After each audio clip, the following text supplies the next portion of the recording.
Hey there and welcome. Before we dive in, I just want to say a huge thank you for being here. This moment is a little bubble of calm just for you, a chance to unwind, let go, and gently drift into sleep.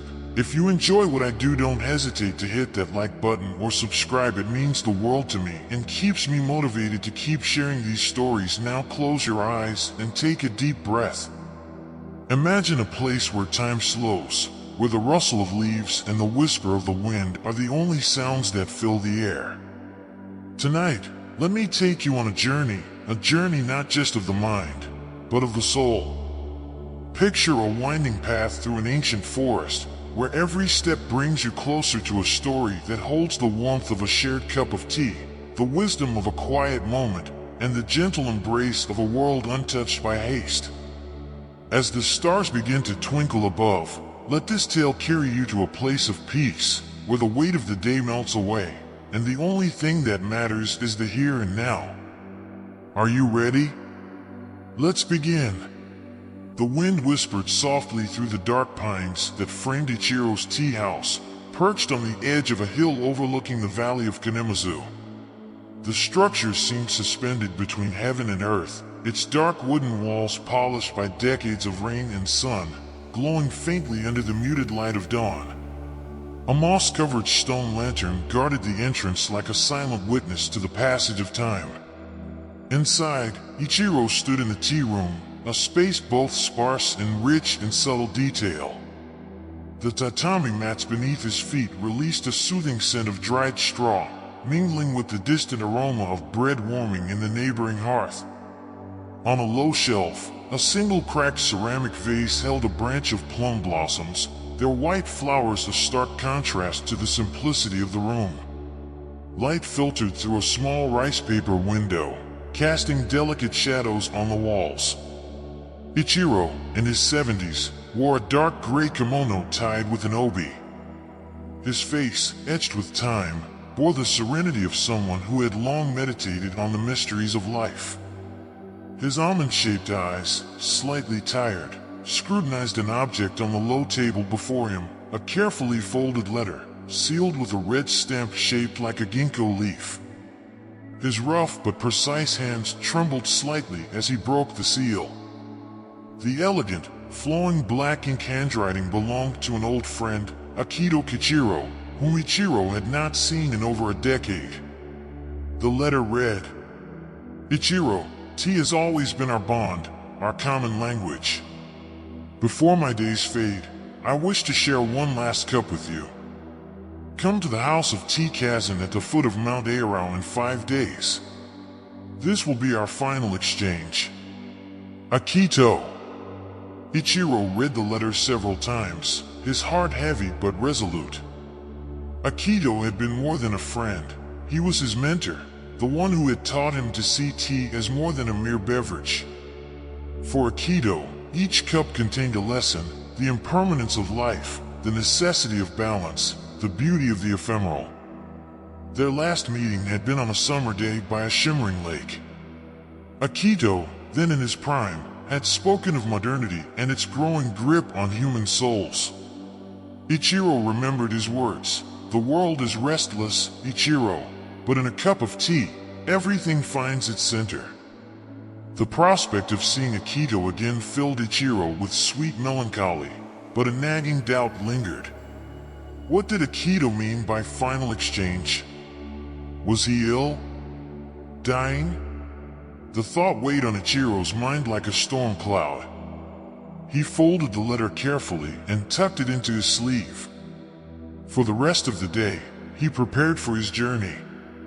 The trail to Mount Airao was long and demanding, winding through cedar forests and forgotten villages. He chose his belongings with care: a tea bowl, a bamboo whisk, a small box of matcha, and a silk cloth embroidered with delicate patterns. Each item had a story, a soul almost palpable. At sunset, Ichiro sat on the porch, gazing at the valley below. The rice paddies, bathed in golden light, stretched like shattered mirrors. A lone heron crossed the sky, tracing a silent arc toward the horizon. Ichiro closed his eyes and took a deep breath. In that suspended moment, he felt Akito's presence like a breeze whispering through the leaves. He knew it was time to go, not just to answer his friend's call, but to reclaim a part of himself he had left behind over the years, a fragile, vulnerable, yet essential part. The next dawn, Ichiro rose before the rooster's crow. His silhouette was briefly outlined in the nascent light before he disappeared onto the winding trail, his bag slung over his shoulder. Each step seemed to resonate with the slow, steady beat of his heart. And so began his journey to Mount Airau, a quest far greater than a simple rendezvous. The trail wound through the Akigahara forest, a dense, silent sea of ancient trees. The morning light barely pierced the thick foliage, casting shifting shadows on the moss-covered ground and gnarled roots. Ichiro's footsteps echoed faintly, absorbed by the forest's thickness. Each step felt like a whisper, a prayer to nature. In the near-absolute silence, Ichiro felt the weight of his memories rekindled, like embers stirred by a gentle breeze. He stopped near an old cedar, its cracked bark resembling the wrinkles of a wise face. There, he sat on a flat stone and pulled out a water gourd. As he drank, his mind drifted decades back, to when he was a clumsy young apprentice. It had been spring at the Kagetsu estate, where Akito ran a small tea house. The building, nestled in a perfectly disordered garden, seemed to have sprung from the ground alongside the cherry blossoms. Ichiro, then 20, had joined Akito to learn the way of tea, but the beginnings had been difficult. He still remembered his hands trembling as he tried to whisk matcha in a ceramic bowl. Instead of forming a smooth, silky foam, it clumped into graceless bubbles. Akito, sitting cross-legged on a cushion, watched him in silence, an enigmatic smile on his face. "Ichiro," he had finally said, "you are too preoccupied with perfection. Tea is not a technical exercise, it is a conversation with the present moment." Ichiro had felt frustrated. He had spent hours observing Akito prepare tea, each movement precise and harmonious, yet he seemed incapable of replicating that grace. Seeing his dismay, Akito had invited him outside. The Kagetsu garden was a lesson in itself. The irregular stepping stones, covered in moss, forced each step to be mindful. A small waterfall cascaded between rocks, its water sparkling in the soft twilight. Akito had stopped before a cherry tree, its blossoms beginning to fall. "Look closely, Ichiro," he had said, pointing to a branch where a single flower still clung. "This flower is neither perfect nor eternal, but it is beautiful because it is here." Holding tea is the same. Each cup is an offering to the moment. Those words had marked Ichiro more deeply than he had understood at the time. Now, sitting by the cedar in the forest, he fully grasped their meaning. Simplicity was not an absence of richness, but a richness that knew how to shed the unnecessary. He put away his gourd and resumed his journey. The trail now opened onto a bamboo field, its green stalks shooting like arrows toward the sky. The wind played a delicate melody, a murmuring that seemed to invite him forward. In the middle of the field, Ichiro found a small clearing with a weathered red Torii gate. He knelt before this symbol of passage between the material and spiritual worlds.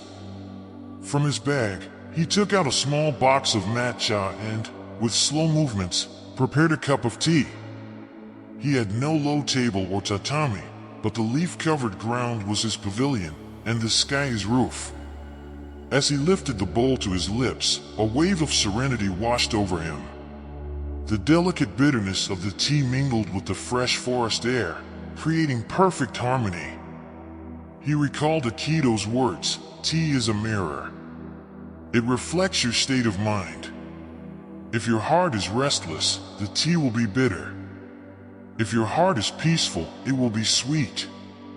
Ichiro straightened, the warm bowl still in his hands. He was ready to continue, to traverse this nature that, like tea, offered a silent lesson on the ephemeral beauty of life. With each step, he felt that his quest was not just about Akito, but also about himself, and that simplicity he still struggled to master. As the sun reached its zenith, Ichiro set out again, his mind clearer, like a stream finding its bed after a storm. The trail now followed a clear stream, its water sparkling like crystal under the afternoon sun. The birdsong had faded, replaced by a diffuse silence punctuated by the murmur of the current and the distant creak of branches in the wind. Yet this silence was not soothing.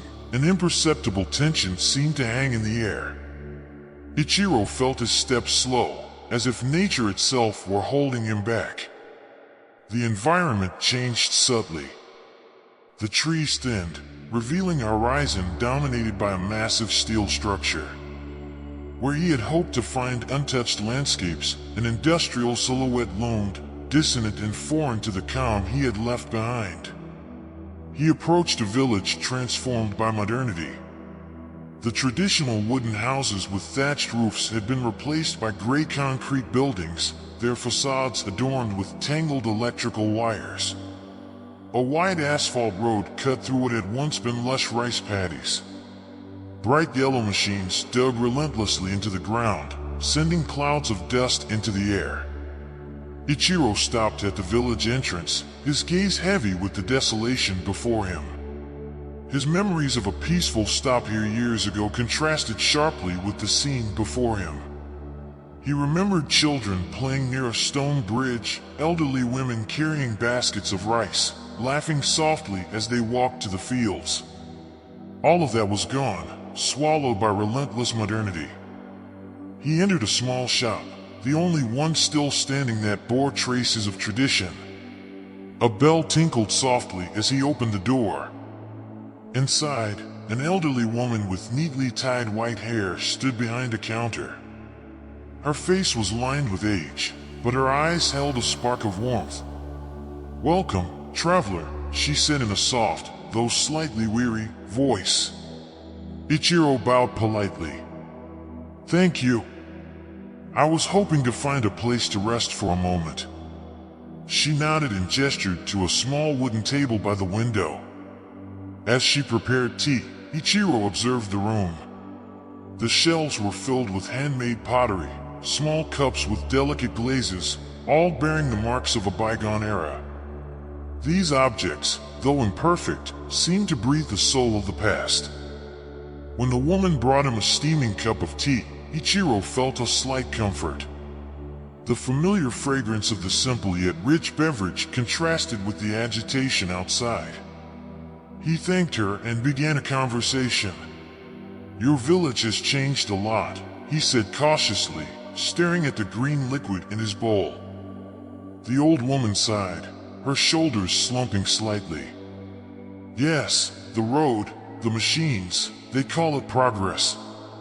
But what good is progress if it erases everything we are?" Ichiro nodded, sharing her dismay.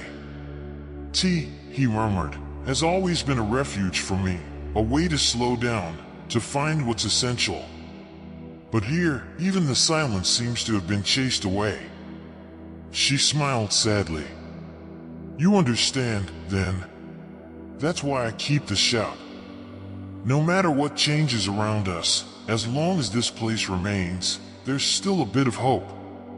Her words resonated deeply with Ichiro. He remembered Akito's teaching.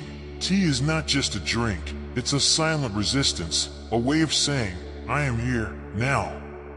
After finishing his tea, Ichiro thanked the old woman and resumed his journey. But his heart was heavy. Modernity was not just transforming landscapes, it was threatening the soul of places and people. As he walked, he vowed to preserve what was valuable in his own life. The trail led him out of the village and back into the forest. Surrounded once more by trees, he felt the tension within him ease. The shock of what he had seen left him with a strengthened conviction, simplicity, harmony, the present moment. These things must never be forgotten. As he walked, the forest seemed to welcome him, its branches forming a protective arch above him. The disturbed harmony gradually found its balance. The path now wound through a valley bathed in the soft light of dusk. The sky, painted in orange and pink, seemed to set the horizon ablaze, while the air grew cooler, heralding the night. Ahead, a clearing opened to reveal a small traditional tea house nestled by a pond. The building seemed to emerge from time itself, immutable and serene, surrounded by sturdy pines reflected in the calm water. Ichiro stopped for a moment to admire the place, an oasis of tranquility after the dissonance of the village he had passed through. The tea house bore the poetic name Hoshi no Chaya, the tea house of the stars. He felt a strange warmth in his heart, as if the place were calling to him. That evening, he had decided to accept an impromptu invitation to share a tea ceremony with strangers he had met on the road. He entered the building, removing his sandals at the threshold. A middle-aged woman in an indigo kimono adorned with cherry blossom patterns welcomed him with a warm smile. "Welcome, traveler. We've been expecting your arrival." She guided him to a small tatami room where other guests were already seated. There were 3 others, a young man in modern clothes, his phone placed beside him, an elderly woman with a serene but tired face, and a little girl with bright eyes, dressed in a vivid red dress. Each seemed to carry their own story, their own burdens, but in this intimate space, their differences faded. Ichiro bowed respectfully before sitting beside them. The host, a man in his 50s with a neatly trimmed beard, entered with measured movements. He wore a black kimono and carried an air of calm. "Thank you for being here tonight," he said. "The tea we share is more than a drink, it is a bond. Take this moment as a pause in the tumult of the world." The silence that followed was not awkward but full of promise. The man lit a small brazier in the center of the room, and soon the scent of hot charcoal filled the space. Each of his movements was a choreography in itself, imbued with slowness and respect. He cleaned a ceramic bowl with a white cloth, then poured hot water with a delicacy that felt almost sacred. When the first bowl was ready, he handed it to the elderly woman. Her hands trembled slightly as she took it, but her smile radiated silent gratitude. She took a sip, her eyes closed as if absorbing more than just a taste of the tea. "It's like a memory," she murmured at last, sweet and a little bitter. The bowl then passed to the young man, whose detached demeanor seemed to dissolve as he observed the others. He hesitated before bringing the bowl to his lips, but his face softened after the first sip. "I didn't know something so simple could be so profound," he admitted. When it was the little girl's turn, she took the bowl with unexpected seriousness for her age. She sipped carefully, then burst into laughter. "It tickles my tongue." Ichiro, the last to receive the bowl, looked at it for a moment before drinking. The warmth of the liquid, the perfect balance between bitterness and sweetness, reminded him of Akito's lessons. This tea was not just a drink, but a communion with others, with himself, and with the present moment. As the bowl made its final round, the host posed a question: "What are each of you seeking at this moment?"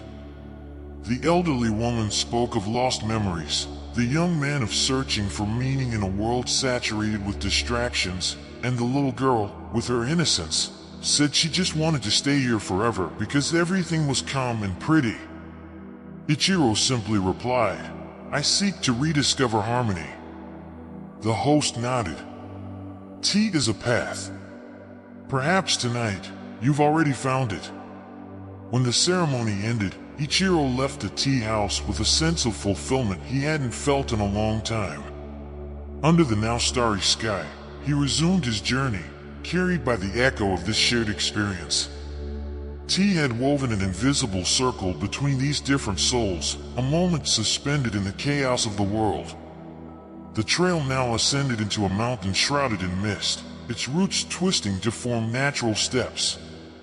As Ichiro climbed, the wind grew colder, carrying the scent of damp earth and resin. The shadows of the trees danced on the path, animated by a shifting light filtered through gray clouds. The silence was profound but not frightening. Instead, it seemed amplified by the presence of the objects he carried in his bag, as if they whispered forgotten memories. When he reached a small clearing overlooking the valley, he stopped to rest.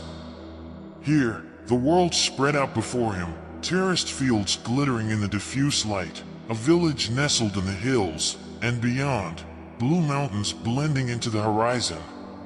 The place exuded a calming energy, as if time itself had slowed.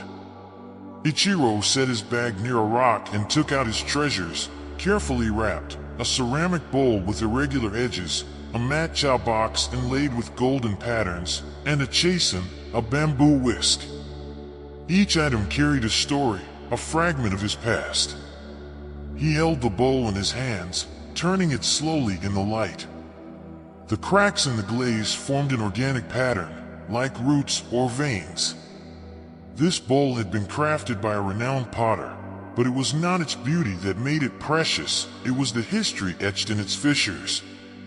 Ichiro remembered the day Akito had given it to him, after a ceremony where Ichiro had, for the first time, prepared tea without being overwhelmed by nervousness. Akito had handed him the bowl, saying, "Broken things have their own language, Ichiro. They teach us to embrace imperfection and make it a strength." This bowl had become his companion, a silent witness to his doubts, failures, and progress. He set it down gently and took out the matcha box. Despite its luxurious appearance, it had not been bought in a prestigious shop, but found in a forgotten market in Kyoto. The seller, a gray-haired woman with a kind smile, had told him the box had belonged to her father, a respected tea master. "Let this box remind you," she had said, "that tea is a meditation, a thread connecting the past to the present." Ichiro opened the box, and the vibrant scent of green tea filled the air. He closed his eyes, breathing deeply, and in that moment, he felt Akito's presence like a benevolent shadow, encouraging him to continue his journey. Finally, he took the chasen, worn by years of use, its bamboo tines slightly bent. It was one of the first tools he had bought as an apprentice. He still remembered the feel of the bamboo between his fingers, the precision required to whisk the tea into a perfect foam. This simple, fragile tool symbolized his dedication to the practice of tea. Ichiro prepared a bowl of matcha, his movements measured and fluid. The sound of the whisk striking the water resonated softly, harmonizing with the rustling leaves. When he lifted the bowl to his lips, the warmth of the tea seemed to awaken buried emotions. It was not just the taste of matcha, but the weight of memories it carried, a mosaic of moments intertwined to form his identity. He looked up at the sky, where the clouds parted to reveal a pale sun. He realized then that these objects were not mere tools, they were the guardians of his history, the witnesses of a path walked with hesitation but always with sincerity. In that suspended moment, Ichiro felt a serenity he had not known in years. The voice of the objects, silent yet powerful, reminded him that every crack, every mark of time, was proof of life, and that in this imperfection lay true beauty. The mountain loomed higher, imposing and majestic, as Ichiro reached a plateau swept by a sharp, cold wind. The trees grew sparse, giving way to rocks covered in silver lichen. The once clear sky darkened under heavy clouds, promising imminent rain. The austere yet striking landscape seemed to reflect Ichiro's inner state, a mix of resilience and vulnerability. In the distance, nestled on the edge of a cliff, a small, solitary tea house came into view. It was the house of Kazane, where Akito awaited him, perhaps. Ichiro quickened his pace, the air charged with electricity around him. Each gust of wind seemed to whisper memories, thoughts he had left behind but now had to confront. When he reached the house, he paused to observe it. It was modest, almost abandoned, its wooden walls bearing the marks of time, with fine cracks like wrinkles on a wise face. A stone lantern stood at the entrance, its top chipped but still standing. Yet there was no sign of life. The wooden door was closed, and no light shone from within. Ichiro placed a hesitant hand on the handle and slid the door open. It revealed a bare tea room. A single tatami mat covered the floor, and in the center of the room, a folded letter rested on a small bamboo tray. He knelt slowly, his heart pounding. His hands trembled slightly as he took the letter and broke the seal. Akito's elegant handwriting danced on the paper. Ichiro, forgive me for not being here to welcome you. Illness has confined me to bed, and I can no longer walk the paths we once loved. But this house, this place, is our meeting point. Even in my absence, I have entrusted you with a mission, perhaps without you knowing. Remember, tea is not an end, but a path. Each sip, each breath, is a way to stay connected to what truly matters. Continue, Ichiro. Embrace the wind, the cracks, the shadows. With every cup of tea, I will be there. Akito. The words sank into Ichiro's heart like silent arrows.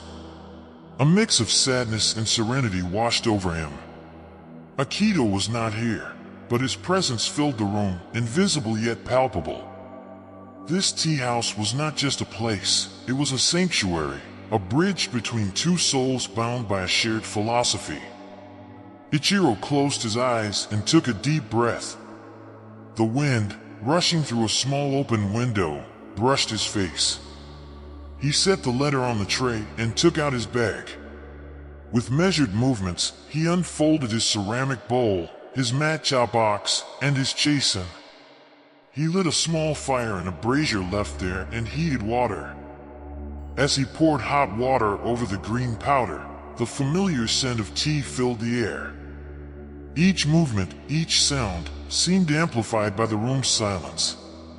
Whisking the matcha gently, Ichiro found himself smiling. This ritual, so familiar, was an anchor in the storm of his emotions. When he lifted the bowl to his lips, he closed his eyes. The warmth of the tea spread through him, dispelling the dark clouds in his mind. He no longer saw this missed meeting as a loss, but as a step on the path Akito had laid out for him. Outside, the rain began to fall, tapping softly on the tea house roof. The wind, though still strong, seemed to have lost its edge, as if it had made peace with itself. Ichiro sat for a long time, savoring the moment, feeling both alone and accompanied. He understood then that change was inevitable, but like tea, it could be welcomed with grace. Each cup, each encounter, each goodbye was part of a larger cycle, and in that cycle, there was room for harmony, even in chaos. When the rain stopped, Ichiro rose, ready to continue his journey. But before leaving the house of Kazane, he paused at the threshold and whispered, "Thank you, Akito. I will not forget." And as he set out again, the wind, soft and full of promise, accompanied him. Ichiro walked under a threatening sky, his steps echoing on the rain-soaked ground. The house of Kazane was now behind him, but his thoughts lingered there. Akito's letter, like a light in the darkness, illuminated a truth he had not yet fully accepted. This journey was not just about reuniting with his friend, but about encountering himself. The trail narrowed as it ascended, flanked by time-worn rocks. To his left, a cliff plunged into a mist-shrouded valley.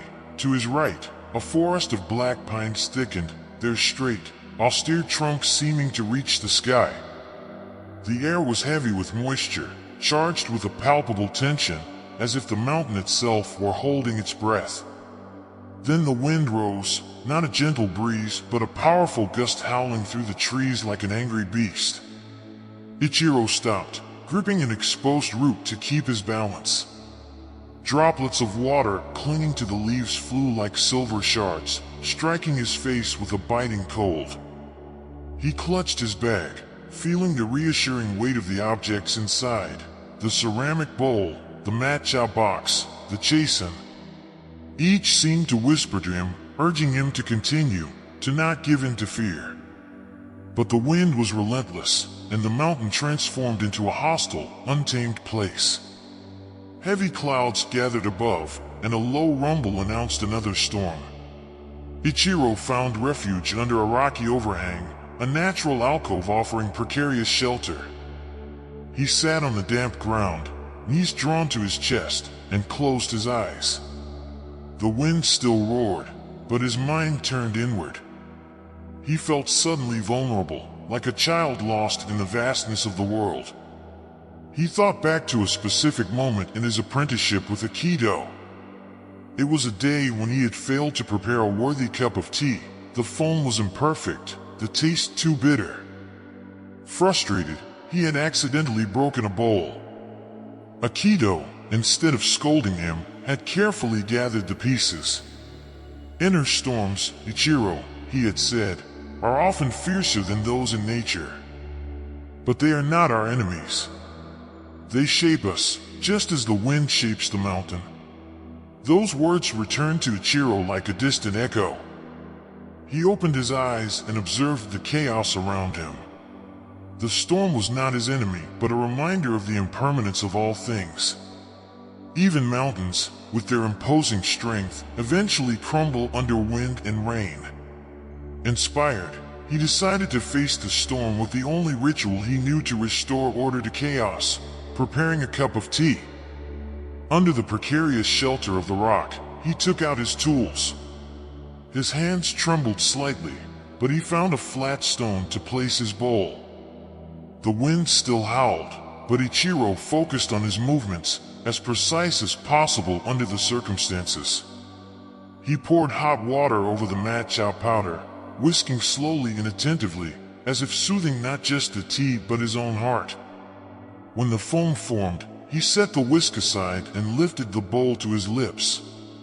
The warmth of the tea seemed to penetrate his soul. The sweet, bitter flavor reminded him that there is no light without shadow, no serenity without chaos. He let the liquid flow down his throat, each sip an affirmation of his presence in this precise moment, despite the violence of the elements.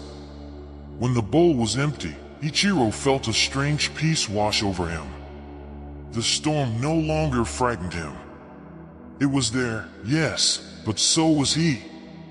He looked up and saw the clouds beginning to clear. The wind, though still present, had softened. Ichiro packed his belongings, stood, and resumed the trail, his steps more assured. The mountain had tested his resolve, and he had responded with humility and calm. He understood that serenity was not the absence of storms, but the ability to remain anchored amidst them. As he walked away, the sun broke through the clouds, casting a golden light over the valley below, a silent blessing. The summit of Mount Aira rose before Ichiro, bathed in soft, golden light. The ascent had been long and demanding, but each step, each breath, seemed to have brought him closer not only to this pinnacle but also to himself. The now clear sky offered a spectacular panorama. A sea of clouds stretched to the horizon, their glowing edges blending with the blue mountains in the distance. At the center of this timeless landscape, Ichiro found a small pavilion, a simple, elegant structure of aged wood, sheltered by two ancient maples. The ground was strewn with red and gold leaves, as if autumn had laid a carpet to welcome him. This place seemed outside of time, a sanctuary suspended between heaven and earth. Ichiro approached the pavilion, his shoulders slightly stooped from the effort but his gaze serene. His clothes, damp from the storm, clung to his skin, but he no longer noticed. At the entrance, a bell hung from a beam twisted by time, tinkling softly in the breeze. He gently pulled the cord, and the clear, pure sound seemed to stretch into infinity. He entered the pavilion, where a wooden bench faced an opening framing the landscape like a living painting. He set down his bag, sat cross-legged, and took a deep breath. The air was cold but invigorating, charged with the rare energy found only at high altitudes. Every detail seemed amplified: the rustling leaves in the wind, the distant call of a solitary bird, the creaking of branches. Ichiro took out his tools for one last ceremony. This time, he was not preparing tea to soothe an inner storm or to share a moment with other souls. He was doing it to honor Akito, his master and friend, but also himself, to celebrate this journey, both physical and spiritual.